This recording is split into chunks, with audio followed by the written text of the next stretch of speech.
A huge push for e-commerce in India, for a revolution in India, for entrepreneurship in India, for startups in India. Stand Up India is the message of the Prime Minister. It was very interesting when he said that Startup India and Stand Up India are absolutely synonymous for him, because it's starting up India and all the entrepreneurship which will lead to profound growth, and not just in terms of numbers, but in terms of social inclusion as well. Joining us to discuss all of this, Arvind Gupta, the national head of the IT cell of the BJP, Bipinpreet Singh, founder and CEO of MobiKwik, Rajiv Kumar, the CEO and founder of Hippo Innovations Private Limited, and also Srivats Krishna, the Secretary of E-Governance at the Government of Karnataka. He joins us from Bangalore. He's speaking in his personal capacity. Thank you all very much for joining us. Bipinpreet, let me come to you first. Do you share the enthusiasm of the Prime Minister and so many others?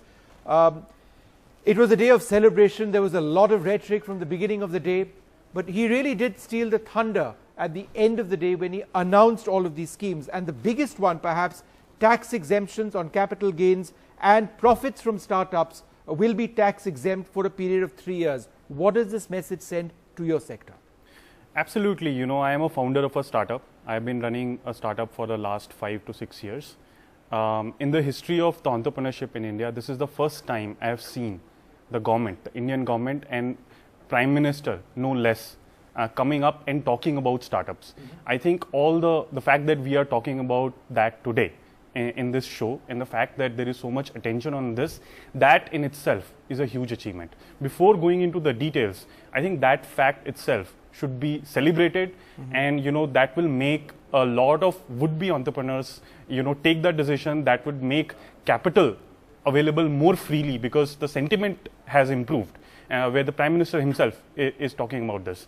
So I think, you know, that is for me the biggest takeaway, is because I have never seen the government or the entire government apparatus, you know, talking about startups and things which matter to startups. Okay.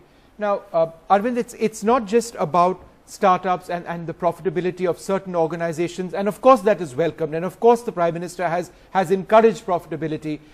It's also about ultimately helping India at so many levels. Isn't that what the Prime Minister's larger goal would have been? And absolutely, and actually it's a, you know, while startups will solve problems which you know, where there is a gap in society, I think the Prime Minister's call to action today was to really use Indian innovation to solve the problems of India and then take it globally.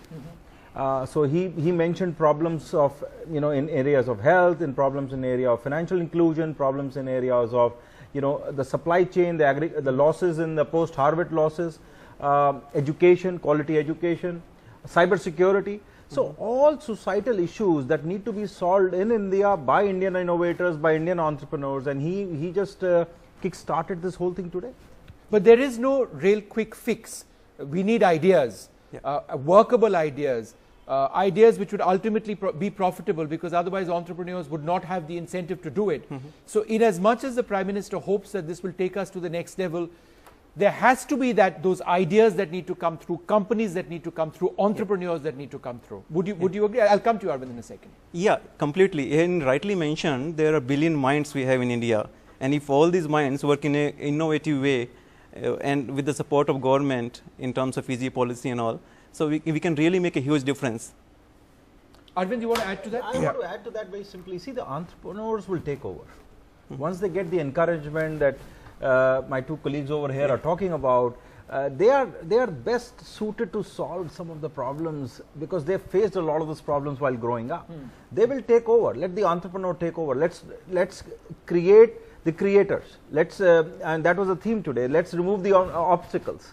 Let the government play minimum role, and let the entrepreneurs take over. So things that are ideas, some will fail, and that is part of the entrepreneurial learning system. Yeah. But a lot will solve problems, and you know, there were some examples today. Some lady entrepreneur is trying to solve the human genome problem sitting here in India, make in India. Somebody is solving the warehouse logistics problems, making robots in India. So, you know, trust, as he rightly said, trust a million people, a billion people to solve a million problems. There are more people and lesser problems. And that was the Prime Minister's message. There is a billion people to solve a million problems. Okay.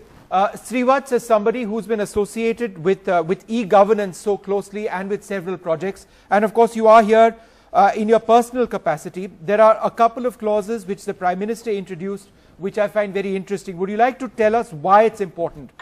Patent, I beg your pardon, IPR and patents will be protected, says the Prime Minister. This has been a huge concern, number one. Number two, there will be a significant discount on patent fees. How does this protect entrepreneurs? Vishnu, I think this is the single biggest policy declaration ever since the 1991 decontrol. In one single shot, Mr. Narendra Modi has arrested the secular decline which was seen in this country for the last decade or so. And I think it is the single biggest policy announcement. Copyright in India has often meant the right to copy, and by protecting the patents and copyrights and making it easy for companies to register by bringing down the cost of registration, I think he's done yeoman service which will unleash the animal spirits of entrepreneurs in the very same way as it was done in 1991. I think in fact this is much, much bigger. I think the other important, 2 or 3 important things which have come out of today's policy is to involve the startups in solving difficult public problems, in procurement related issues. Government of Karnataka was the first to set up a startup warehouse in partnership with NASSCOM 2 years ago. And I'm very happy and proud to report that over 10 states have now copied and replicated this, and we are doing very, very well. We have the first mobile IoT lab and a mobile design lab. All these are seeds which are being planted, and Mr. Modi's policy kick today will take this to another level. In short, I think he has proved that India doesn't have just 14 unicorns which are written about. The single biggest unicorn out of India is Narendra Modi and today's policy. Thank you. All right. Are there any other interesting parts of what you've seen? For example, a 10,000 crore dedicated fund. The government willing to put in money to encourage entrepreneurs, all the labs that the Prime Minister was speaking about, in trying to get ideas to actually fructify into something significant.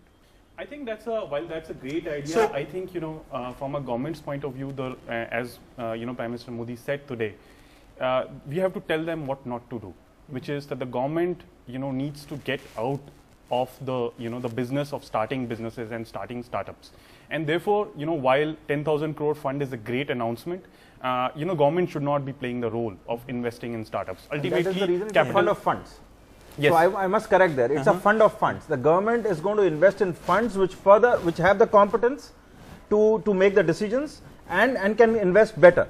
But the government will play as a limited partner in those funds, as an investor in those funds, and just catalyze those funds with capital. They will not be managers of business. No. Yep. Absolutely not. Let me clarify that. Yeah, and I hope these funds will be distributed across the different sectors, like Of evenly. course. So that is what a fund of fund concept says. Yeah. You create the capital across multiple funds, people who are experts at making investments. So people who have made investments in any of the big companies like yourself, they are the best suited to make those investment decisions. Yeah. So the government only funds provided, and that's what the best sovereign funds across the world have done. Yes. So it's a very important thing. But while adding to that, if I can make Yes, 2 or 3 other please. points, Vishnu, capital is always one thing. Giving the right policy framework was a second impetus. The marketing of a startup India, the potential of India was a third thing, which the CEO Narendra Modi, and as Srivastava rightly put it, the unicorn from India is doing it. But another very important announcement has been the procurement side. The government will make it easy for startups to sell their technology to government also. The experience and the qualification of experience and tenure and turnover will not apply to qualified startups. I think that's the biggest thing. Yeah, That's a that is change of policy, of mindset of government to absorb innovation. Today we are great creators of innovation sometimes, but we find it very hard to sell to our own government to solve societal problems. I think that's very important. So I think another point is about this, the collaboration between academia and industry that the Prime Minister touched upon, including the, the Grand Incubator initiative.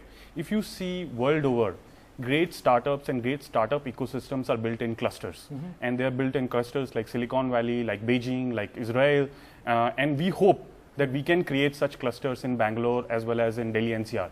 And I think that collaboration between academia and industry is still to a large extent missing as far as the Indian startup ecosystem is concerned. Srivats, would you like to add to that, the clustering of talent, of entrepreneurs in these labs? For example, at a different level and at a different time, there was Cyberabad, which you were closely involved in sort of working towards or building. In a sense, that was very much a cluster. Is this an extension of ideas like that? I think it is. If you look at Bangalore, we are today the second largest IT cluster on the planet after Silicon Valley, with 1.1 million IT professionals. And a study recently said by 2020 we will overtake Silicon Valley to become the single largest IT cluster on the planet with 2 million professionals.